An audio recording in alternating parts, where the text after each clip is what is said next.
So with that, it is time for us to open for our first panel discussion. We're talking about the first session of the day, and the topic being, what's next? Pune housing opportunities affordable to luxury.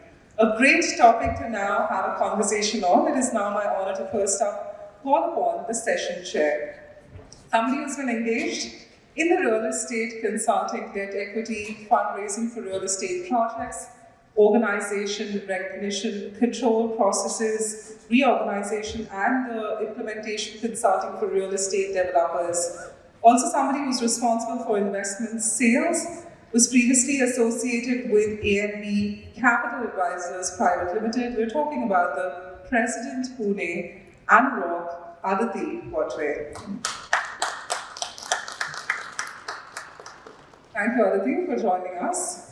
It is now my honor to call our speakers in alphabetical order. First up, somebody who's been instrumental for successfully managing multiple real estate funds, including setup of 300 crore real estate fund for the Lalpai Group as Managing Director and CEO. He's been a part of the Motilal Oswal Real Estate Fund and the real estate team of E-City Ventures, the co-founder and MD, Gruhas and Lumos Alternate Investment Advisors Private Limited, Anuranjan, Mohnot. Next up, an economist by training but worked in the industry in corporate planning, project and general management areas. Was also an advisor to the Feedback Ventures, World Bank, ILO, Maharashtra Economic Development Council. We're talking about the CEO, Amanora, J.K. Bhosale. Next up, joining us, the banking and financial service professional with more than 2 decades of experience, having entrepreneurial mindset with the passion for excellence. Diversified leadership experience in setting up businesses with multiple business lines. We're talking about the CEO and Managing Director, ASK Financial Holdings Limited, Maneesh Yadav. And next up, somebody who's got more than 23 years of professional experience. We had the honor of listening to him. Let's recall back the co-head and CEO, India Global KPMG in India, Neeraj Bansal. And to complete the panel, we've got a third-generation real estate entrepreneur and managing director at Gera Developments. He was also the vice president of Kedai Pune Metro prior to that, being on the managing committee in various capacities, Rohit Gera. And with that, as the stage is set, just the placards being put, but we just request our team, our panelists, to kindly take your seats. Could we request? We've got a great discussion coming up. Aditi has curated an excellent set of questions for our panel. And with that, it is time to begin the conversation. Aditi, over to you.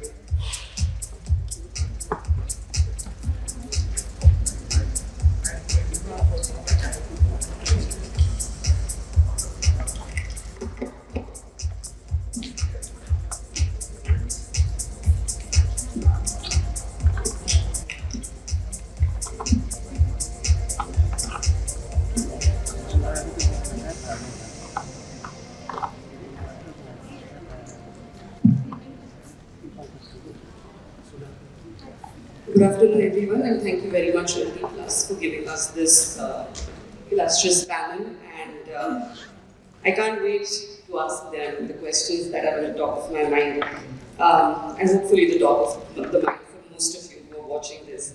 And let's straight get into it. We're talking about residential sector for the city of Pune, and I want to ask this question to all of you, especially Mr. Gera and Mr. Bhosale, who are representing really the developer side of things, and Mr. Neeraj and Amanora and Ashish were representing the money or policy side of it. What do you think, according to you, is the highest ROI product for residential real estate in Pune? Is it affordable? Is it luxurious? Is it somewhere in between? Or does it depend? If so, what does it depend on? What do you like the best? If I may start with you, sir. So I think it totally depends. The margins are much lower on the affordable side. The margins are higher on the luxury side, but luxury comes with much more risk. So I think it really depends on what each developer is focused on, and different areas and different segments work better for different developers. I think it's where you've carved your niche. The one big change that I think we now have is you have to specialize. You can't say I'm going to do affordable and I'll do luxury and I'll do super luxury. I think developers now have to focus across at least some part of the market, and you can't straddle all segments. So I think once you've decided where you want to play, that's where you choose to then battle it out and choose your land accordingly, choose your customer segment accordingly, make your money, and make your margins accordingly. If I can go around the world there.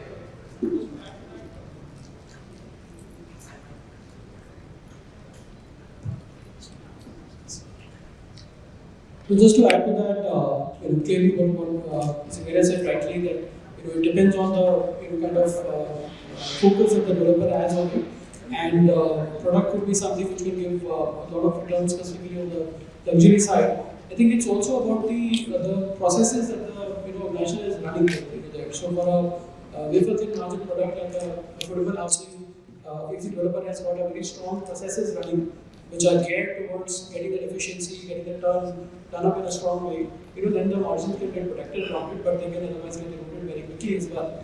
On the luxury side of it, risks are high. At the same time, there are some margin which can get pushed as well with the process that the developer will talk. But currently, in terms of the focus that each developer is having and how they're gearing themselves to kind of tackle that segment, that is very critical for keeping that ROI intact here.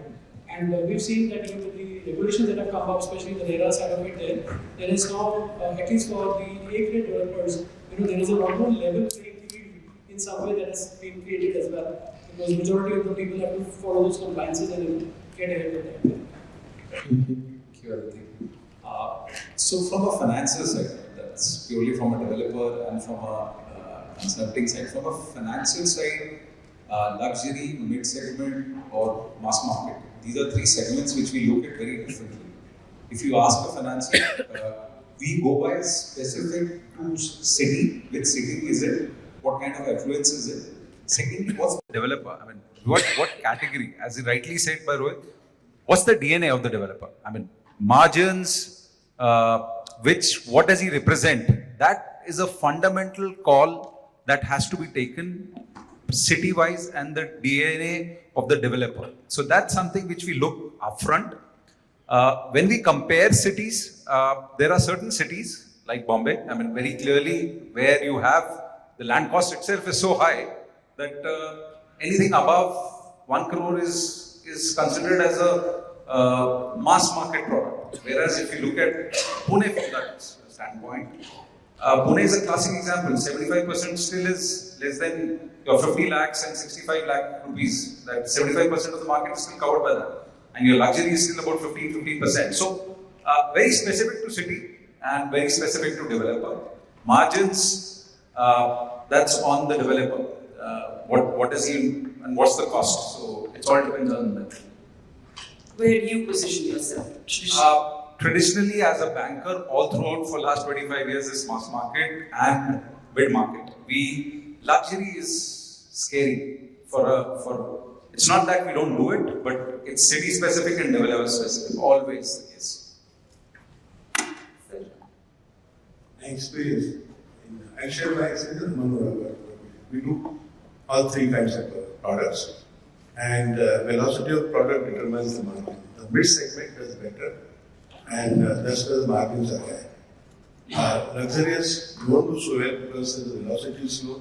The specifications are, the margins get reduced as the time goes, by the time, especially the period up-downs which come in the real estate sector in Pune, which affects the luxury products. Mass products, well, there is not much money. In fact, integrated townships have been told to give 15% of the basic this thing as the which MADA will say, social housing. Very hardly any margin. There may be no loss also because MADA gives only construction cost and then they say they do this thing. So, but that's a social obligation, so that product one can remove it. Otherwise, the mid segments are good.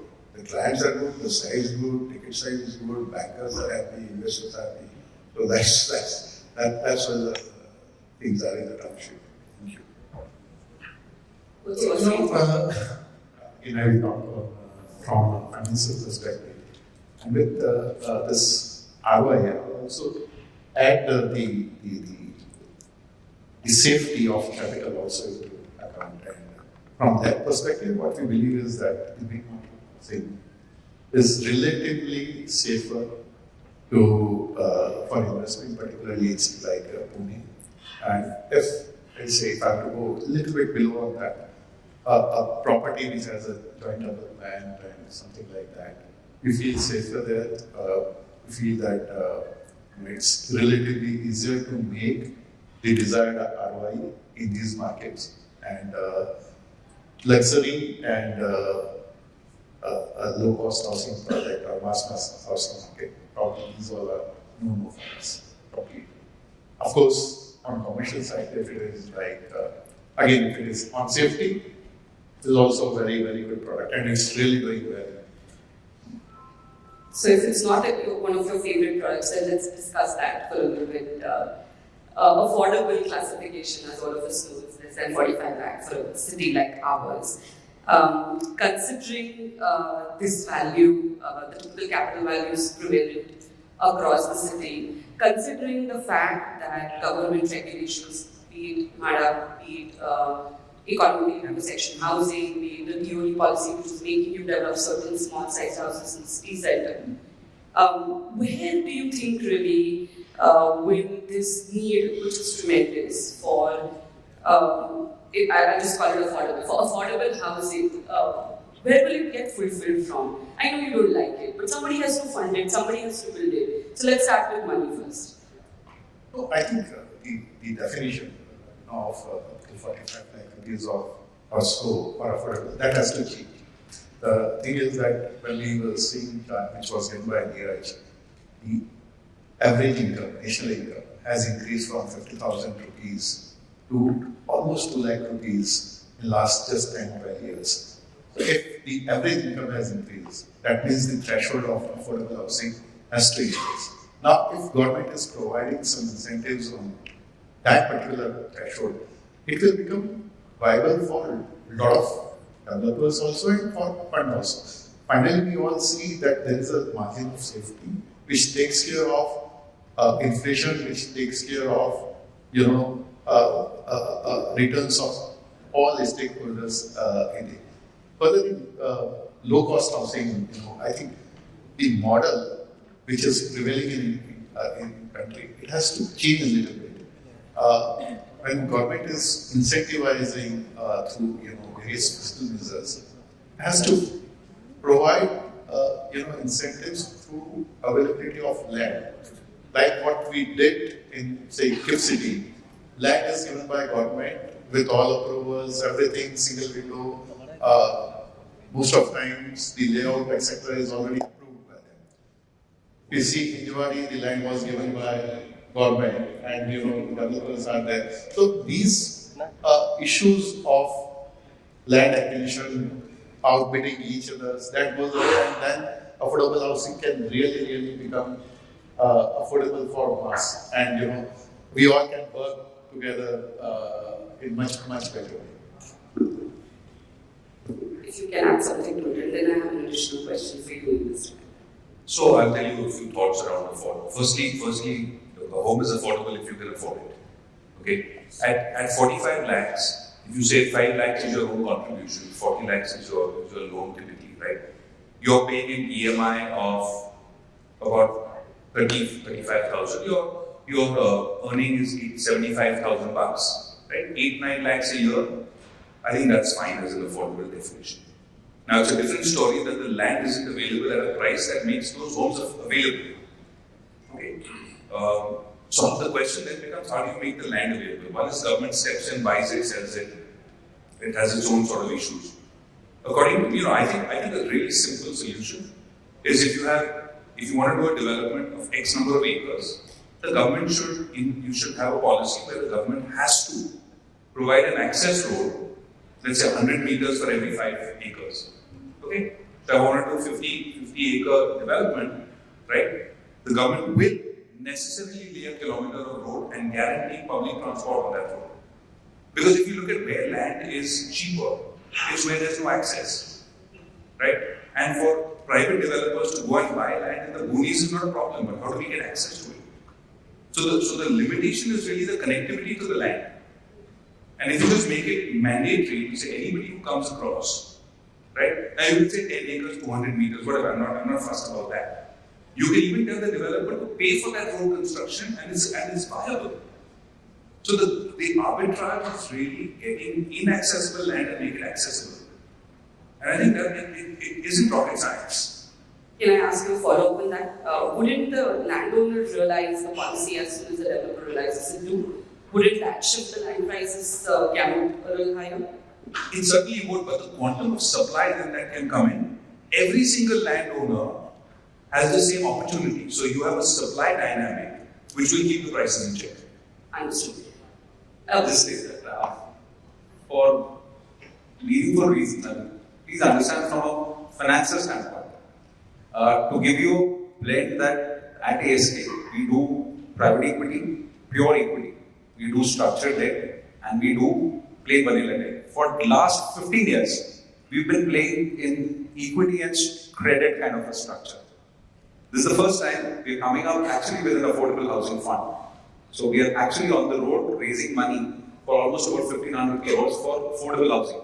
Unheard in our history, in our own history for last 10, 12 years. Rightfully said, the challenge always had been the land. Where do you get the land? And the rightful developers to become a meaningful partner. Because you have partners which you can't rely on and you can't put in that kind of money. So, rightfully said, allocation of money, one was a challenge. Second, the partners or developers who were trying to do that space were limited. We feel things have changed over a period of time with a lot of infusion and help from the government, boost from the government. There's been a change, but I don't think so. It's a scalable kind of a model. Still, we feel it's a challenge, but from a need-based, and we clearly see a market being there, we feel there is definitely a demand and we are going ahead with that particular right now. As KPMG, do we have any models that we can emulate in this regard? Is there a method or blueprint that is available anywhere that you guys have come across? What's your take on it? So, in terms of affordable housing, when you look at overseas, there is a lot of government support, which gets done, specifically on the rental housing particular. So when you are able to create a strong rental housing supply, and there is a availability of land created by the government in that area, then you have a kind of subsidized to a certain extent, but there is a continuous stream that is available in that. India, the kind of requirement that we have as well, we're talking about 45 lakhs, the kind of requirement that is there, 95% of the requirement is much below that, and it's getting underserved completely. Even with the government scheme that has been running as well, there's good ground that's been covered, but there also the demand that we speak about is 2017 demand or 2014 demand rather, and that's numbers are not changing in that, and we've had so much of explosive growth of population as well, and with the pandemic the requirement would have gone even further on the lower income strata, perspective in that. So if you look at the other countries around it, a lot of support has come in by the government in ensuring that there is a lot of housing supply coming in, which is from a rental perspective there in that. Some of the cities certainly are very unaffordable, like Gera mentioned also the Bombay side of it there, or other Maneesh mentioned on it. The land prices itself is so high that you just can't build affordable unless you bring very corrected land parcels to that area. And also in certain places, we've seen that there are good examples also. Like I was already speaking about Hyderabad, and if you look at Gurgaon, where I come from as well, Gera Awas Yojana, has been a strong support that's come for that area, because you ensured that there was some boxes were getting ticked very strongly, and there was a government momentum as well on that, but it was again the private developers doing it, So we need the efficiency of the private developer to come in. We need the support of the government to come up with the policy as well as the approvals aspect to get there, and also the financing the institutions also have gone ahead and supported that. It's again like it was a low interest regime, so a lot could have happened there, and now we are getting hit, because that's the bracket which will get strongly hit by this rise in interest rates, than any other segment. Right. I just add one more thing. The fundamental difference again is, and what we found is, the set of investors are very different who are looking for affordable. They are more institutional, they are more sovereign, they want, and that's more ESG platform. So it's not just normal vanilla where ROE and ROI has to be there in terms of that. So probably we are seeing a change, a shade change which is coming globally. So that pool of capital has started coming into India. So that's what rightly said. I mean, it's a combination of both. I mean, government push, developer getting into the right space, and capital available, but demand is always there. And I think just one which I missed, I think, was the technology part as well. I think government did launch, some of these programs. I think government housing, construction technology, some experiments being done also, exhibitions were done as well. But I think the mass scale adoption has not really happened of that. So for affordable housing to come in a good way, so the land, and then the other thing is always the time that it takes to construct and the cost associated with it. So if we have the right technology getting adopted for it, and we can do mass scale housing, we'll need specialist developers to come for it, contractors to come for it with the right equipment as well. And that is something which is a continuing gap. That's just not getting solved. Despite we've seen only limited successes, happening through various bodies around it. You were asking on let's say, for example, if the Mumbai-Pune Expressway is under construction, the extension, where the widening of Mumbai-Pune Expressway is going on, can we plan more exits?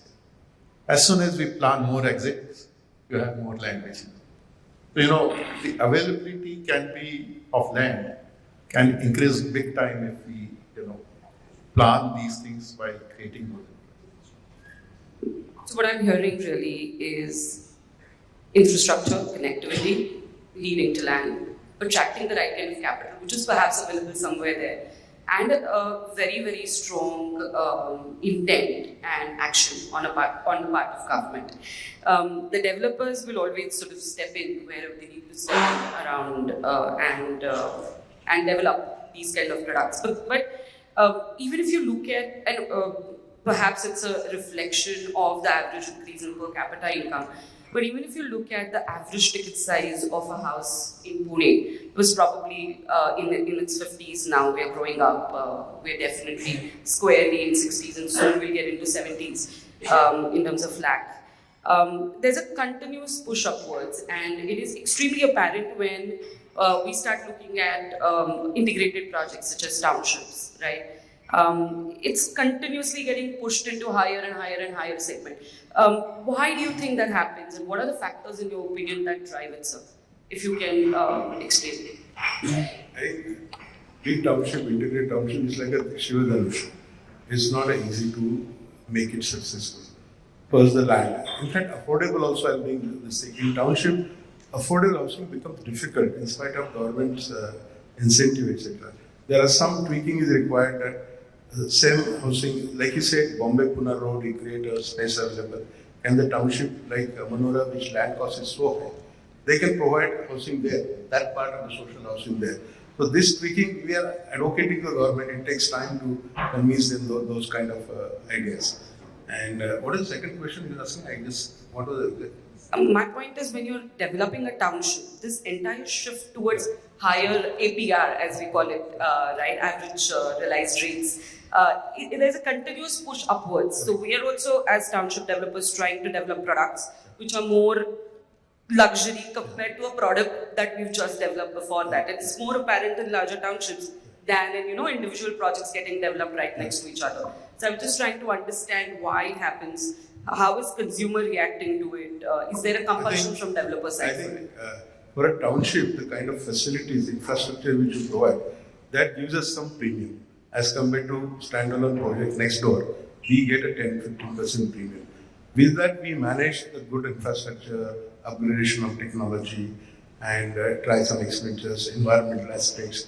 We create some kind of a hassle-free living. The person doesn't have to go anywhere for his medical, for his school, for his buying, purchasing, for his sports, entertainment.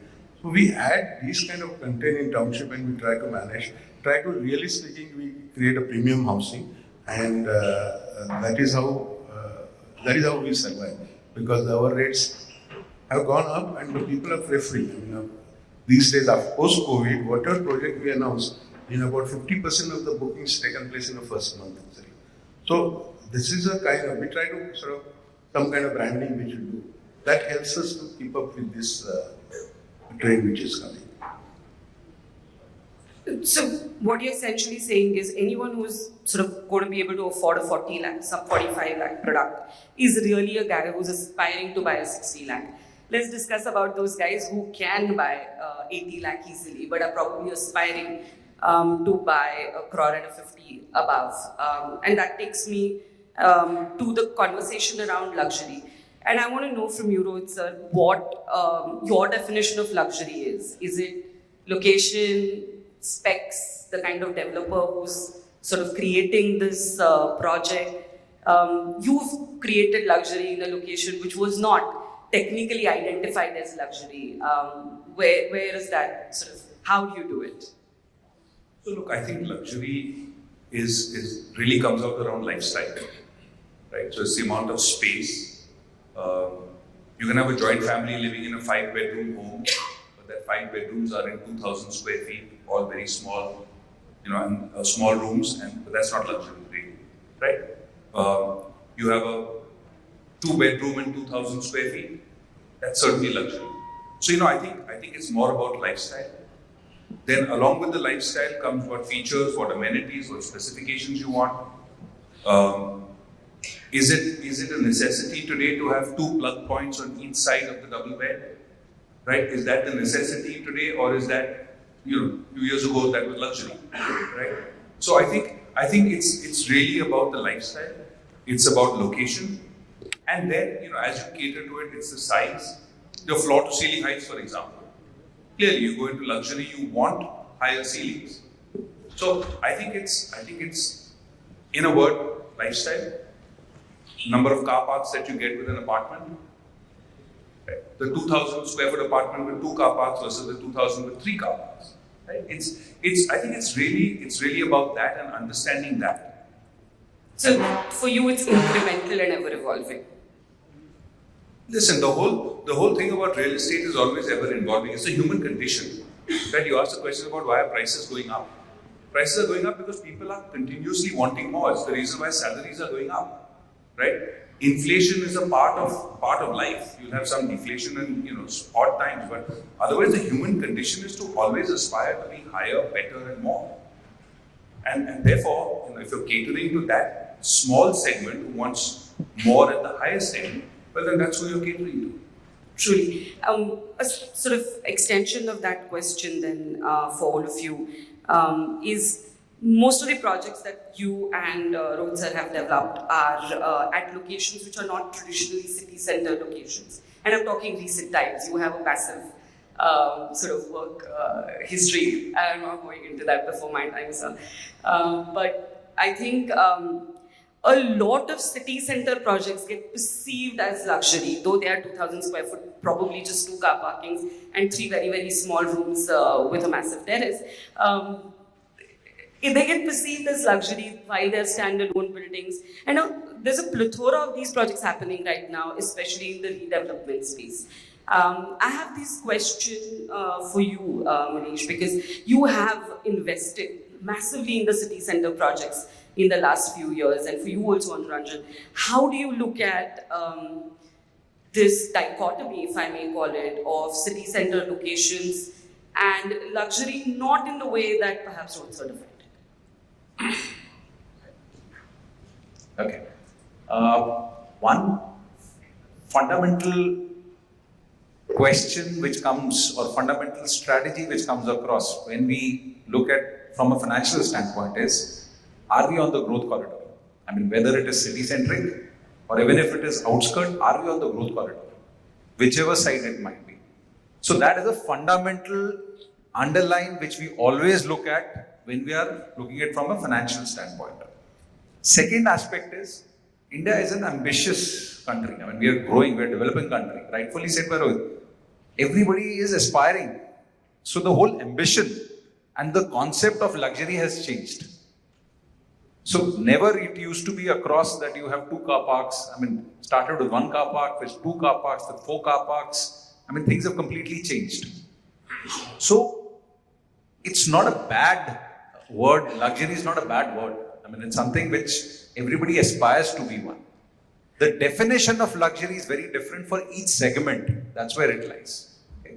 So for us, when we look at it from financial standpoints, we look at viability. That's one. And because any financial angle, when you look at it, it has an end date. And our interest is 24 hours, 365. So whether season changes, real estate sector, whatever life cycle changes, we have to come out of that zone. So for us, it becomes very important.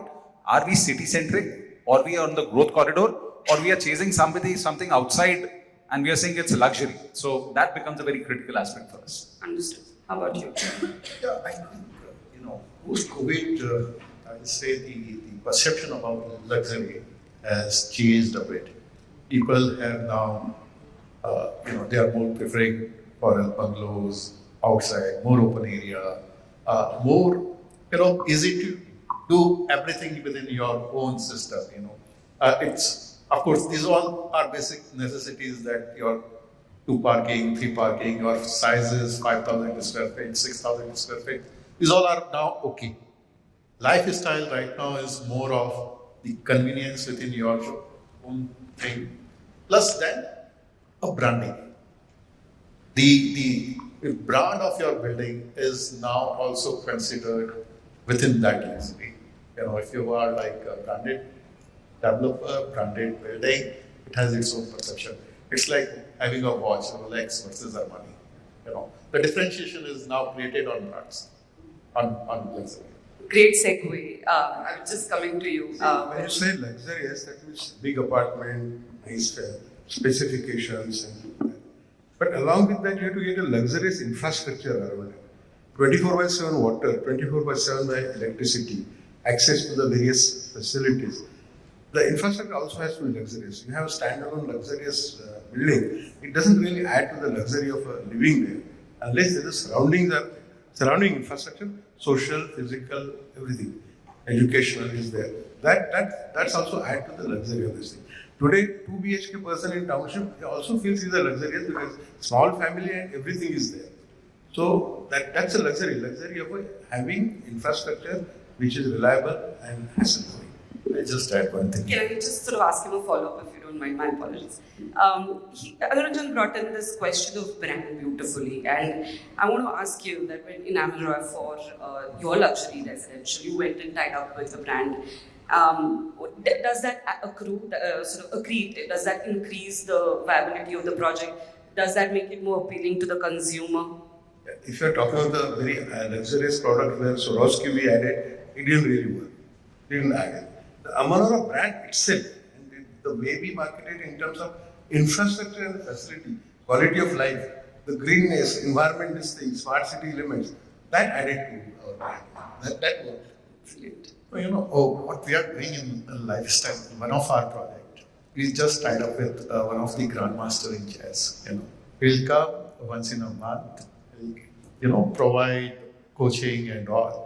This gives a lot of satisfaction to resident there that, we are having something completely different than rest of.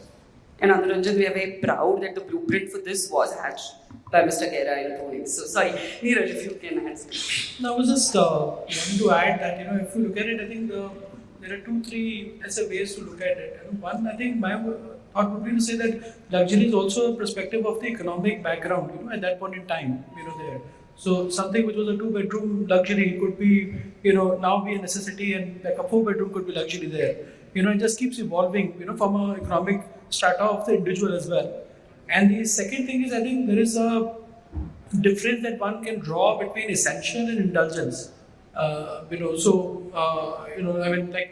We spoke about air-conditioned homes, I guess, some perspective in that. So with the kind of weather that we run, in certain parts one can argue that it's an essential requirement.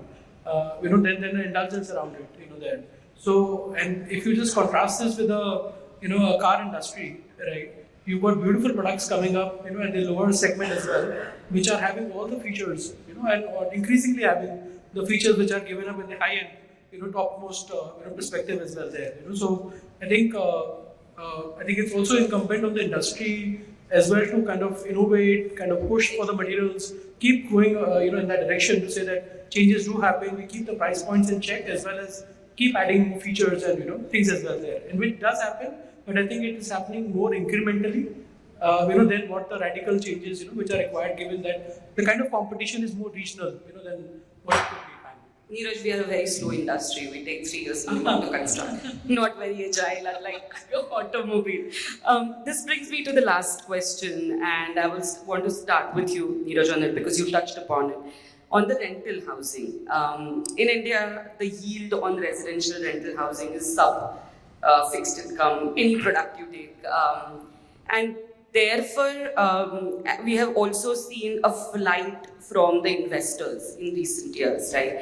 Because they were really eyeing capital enhancement returns, and they got reasonable but not phenomenal like they used to a decade ago, perhaps. So neither rental nor capital appreciation means a flight of investors, right? What, according to you, is the solution for this riddle, wherein the consumers need rental housing that is more institutionalized, if I may call it that, and investors needing to earn a reasonable yield on that housing? How do we solve this conundrum? I mean, I don't think there would be like just a one solution for it there or one answer to that, but I would think that to get the investors back, if the government has got the incentive on the taxation side, brought back.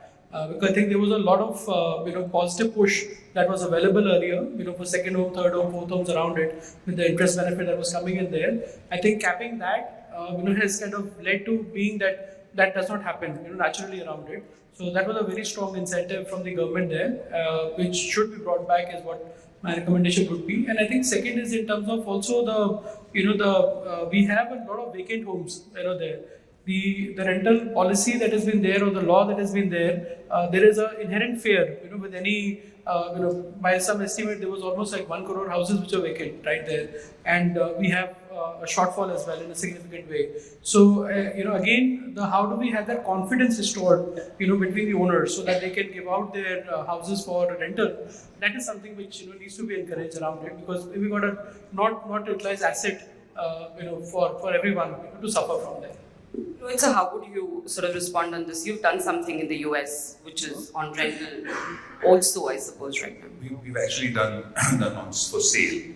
But look, the thing with rental is you're absolutely right. The yields are very low. Investors look at a combination of some rental income and some capital appreciation in order to get their overall returns. If indeed, the thing that I'm kind of think about is, if indeed there is such a shortage of housing, then rents should automatically rise. And if rents would automatically rise, they'll hit 3, 4, 5% of capital values, but that's not happening, right? They continue to languish in the 2.5%, 3% at the higher end. So, does that indicate that that's an equilibrium state, right? That there's enough supply that keeps coming in, that keeps it pegged as that. So I don't find people who we talk to in the IT tenants, for example, say, oh, we don't want to come to a city because the employees who will move from other cities are not going to find housing. So they're able to find housing. So I think that there's enough supply, and which is why it keeps it at that low level. That's a demand-supply situation. Now the question is whether the government chooses that they want to up the overall supply, and then you come in with some interventions, or otherwise you leave it to a free market economy, which seems to be running fine. Rudy, what's your opinion on this, if I may? So, one, very clearly, residential as an asset class has to come. It used to be at one point of time, but somewhere the government push has been, we still want to be in a country where everybody should get a home first and then look at an asset class. So even when you look at the way the government treats, if the capital goes into anything in land or anything in real estate, it's considered a very different color. Okay? So as a country, we really need to accept that it's an asset class. So there needs to be a push towards it, and that's only when it's going to come up. Second, rightfully said by Rohit, is that supply. Supply is nowhere ever we've ever heard that you'll not get a house on rental. No, but you still go outside certain countries, certain cities. You just don't get it there. New York, you still try and do that. In the main Manhattan, there's still a chance. Or you have to pay such a high price. So the fact is that supply is something which will decide the demand and supply. So you can't do much of that. And the third is the interest rate. I mean, today we were reaching a stage where we touched 4% repo. And if you look at the US, the way it's gone up, I mean, we were reaching there. It will still time, but I think so. There's a lot more road to be covered for that. So not possible in current interest rate environment. And so true. Anything you wish to add? Definitely the push and intervention from government side is required. And what Neeraj mentioned is that the benefit, taxation benefit, which was taken away some time back, that has to come back. This impacted real estate in big time. If government calculates their earning, what could they have done, in terms of stamp duty, GST, everything. They have lost more money by being that, by removing that the tax section. I don't think so that's going to happen. Look what happened to REIT. Simple example. Forget residential. Classic example. So, we are too ambitious in asking government for certain things. We just want them to be rational. That's all. Aditi, was your question around increasing rents? Because I think if the idea is to actually increase rents, I think you're gonna create a whole different level of problem. My question was around increasing yields, which is two components, capital pricing. Anyhow, it's so interesting at times that I see developers and financial investors alike sort of look at government and say, guys, there are things that you need to work upon, be it infrastructure, better planning, interest rate environments, or conducive approval structures. One thing is certain, however, that we all sit in a city which is one of the top 7 cities in this country, and the only one which is not a state capital yet. It's a force to be reckoned with. I think being in this city and sort of working in this city is a privilege that all of us should sort of acknowledge. And if it was the perfect world, I don't know where the profit margins would have been. So let's just be sort of thankful for it not being a perfect world. Thank you so much for spending time and answering questions. And thank you so much, Realty Plus, again, for organizing this. Thank you.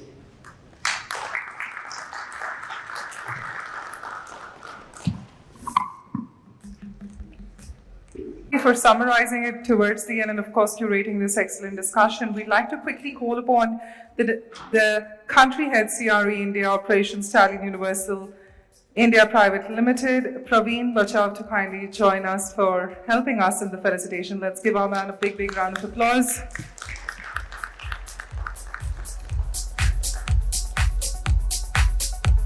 So, Praveen, we request you to kindly felicitate our panelists. Let the applause continue, ladies and gentlemen. We've got our incredible panel on stage. Anuranjan, JK Bhosale, Maneesh, Neeraj and Rohit.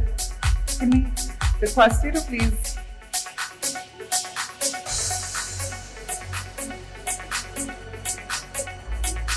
request our panelists to step forward.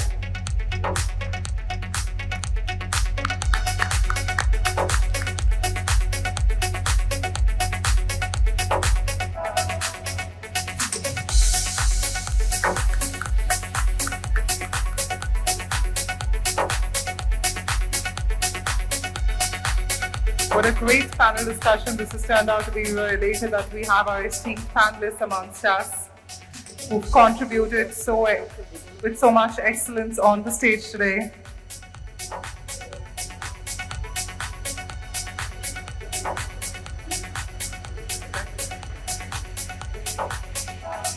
And with that, if I may request all of you to please step forward together for a group photograph. Let's make that memorable.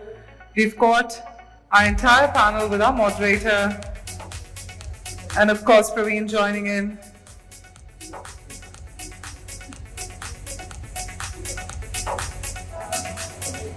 And the best we can do is give them a mighty round of applause.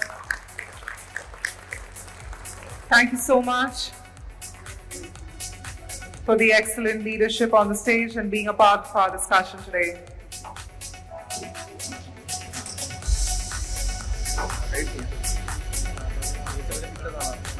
And well, the discussions have just begun. We've got a lot more going ahead. Remember, this event is being live streamed on the website as well as on LinkedIn, Facebook, YouTube. All you got to do is just have a look at the handles, reshare it within your community, and let's get that trending.